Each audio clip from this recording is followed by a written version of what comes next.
Hello, welcome to June 30th, 2023. It's a Friday, my Friday off. This is the Good Life Meditation, an exercise that I do each and every morning, a little bit after waking up. It's now 4:46 a.m. I do this in order to remember my life objectives and principles, those which are outlined in my book, Going Alone. I also use this time to reflect on the last 24 hours, including last night, to see how I did with challenges and opportunities that I met, including the challenges and opportunities of my sleep, which sometimes is a challenge. I finish by thinking about the coming day and try to forecast where I have opportunities to do better and where to ready myself and to prepare myself for the unexpected as well. But before I get started, let's read a poem. Again, from this book, The Complete Works of John Keats.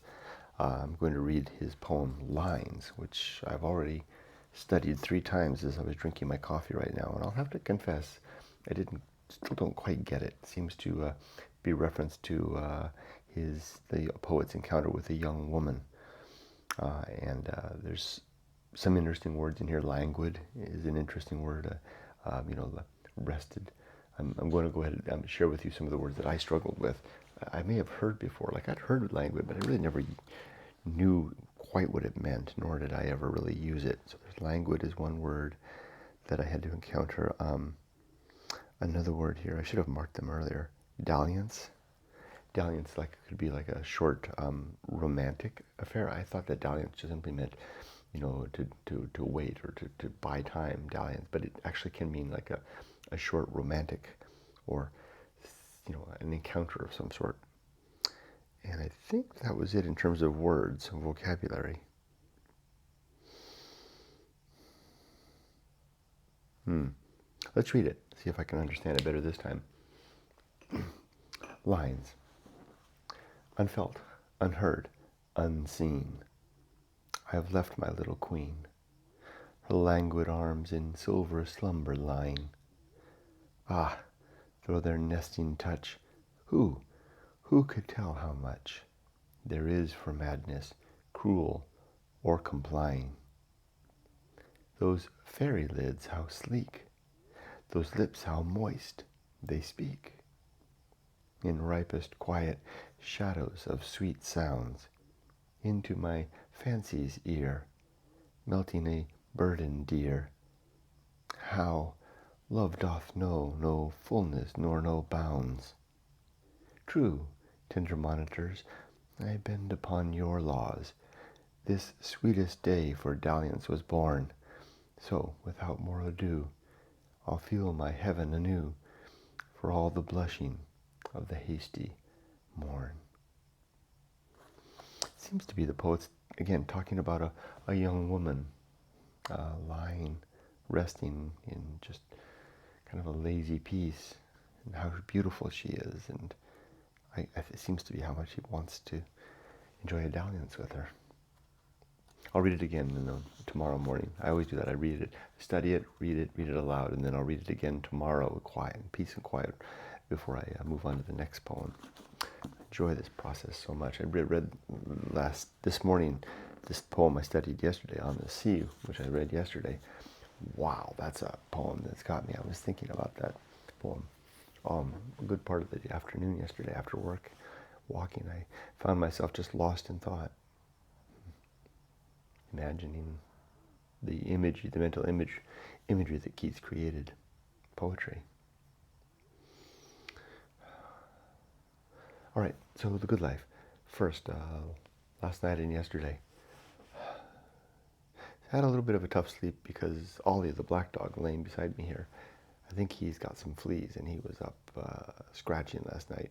So I've got a vet appointment for him today, so I'll hopefully get the flea medicine for him or find out whatever's going on. I know it's not allergies because I got him an allergy shot just 2 weeks ago. So I got a new vet too. Hopefully this new vet will be a little bit better. Anyway, yesterday was a fine day. Just a normal day of work, no particular challenges of any type. No. Well, I did stumble across a video. it was late last night. Ollie was having trouble sleeping, so I got up. I wanted to see if he needed to get outside, so I got up to open the door. He didn't want to go outside, and I just sat in here. I came and sat in his chair, just trying to break up the routine, maybe give him some peace. And I just turned on the phone, and there was a video just popped up of a young man, relatively young man, can't be more than late 20s, early 30s, making his video testimonial of his coming death by cancer. That was heavy. So I think I'll watch that series. I've got a fascination with death and how we approach it. I'm going to have to face that maybe myself unless I go out all of a sudden. And I wonder how I can do. It's a stoic topic for sure. Anyway, so yesterday was a day, but not a particularly noteworthy day other than simply a good solid day of work. Oh, there was a big thing that happened yesterday. Very big thing. I stumbled across a new sub-principle. Very important one. It came about as a result of the Discord. There were some comments there about career and job, and I just suddenly kind of snapped, and an idea popped into my head that at least until the AI come and liberate us from our drudgery, then we need to exercise our time at the plowshare, right? Or laying our shoulder against the millstone of society. We each, as adults, have to pull our fair share of the toil and the labor of society, of keeping things going. And I gave it some brief thought, and I decided that fair share for an adult is 30 years. If you think about it, if you finish with about the time you can finish with university, assuming one goes to university and has a little bit of time between university and onboarding into a career, let's say that takes you to 30, and then you can finish at 60, 62, maybe 65, retire. So let's round that down to around 30 years of a career. 30 years of hard labor. There you go.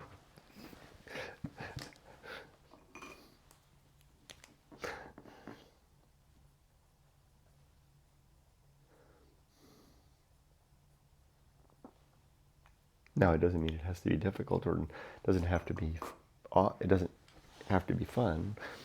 It also doesn't mean that you can't find ways around that, so to speak. Maybe you can do something that gives you wealth at an early age, and I accept those loopholes.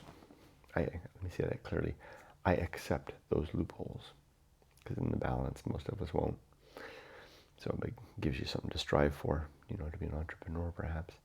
But there was another piece of the puzzle, and that was the importance of family.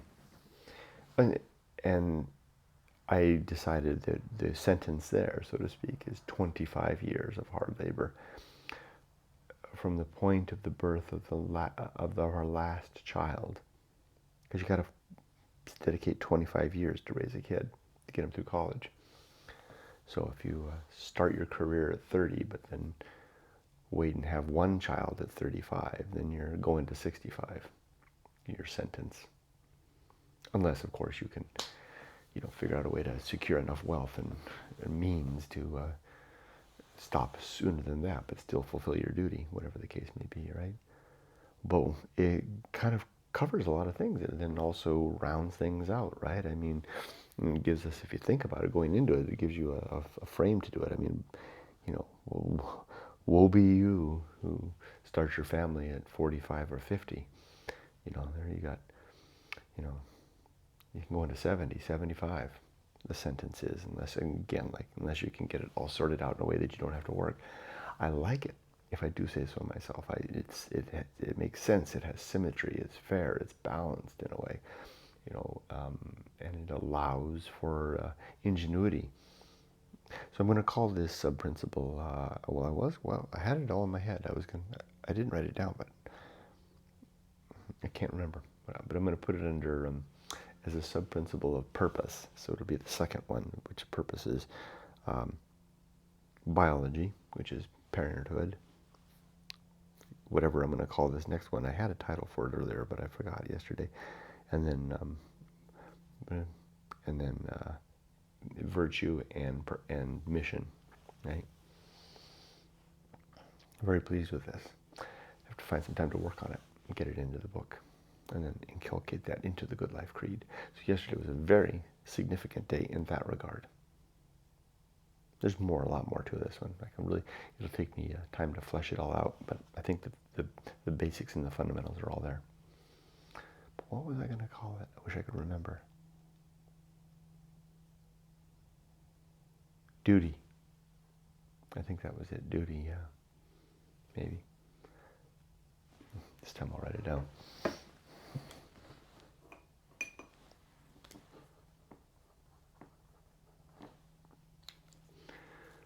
Let's do the good life.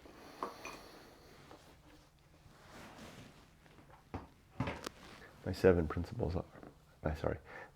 objectives are to be always ready to die, to make good and effective use of time, to develop and maintain good and sound life principles, to cultivate good emotional reactions, to perform good actions, to recognize true limits and true opportunity,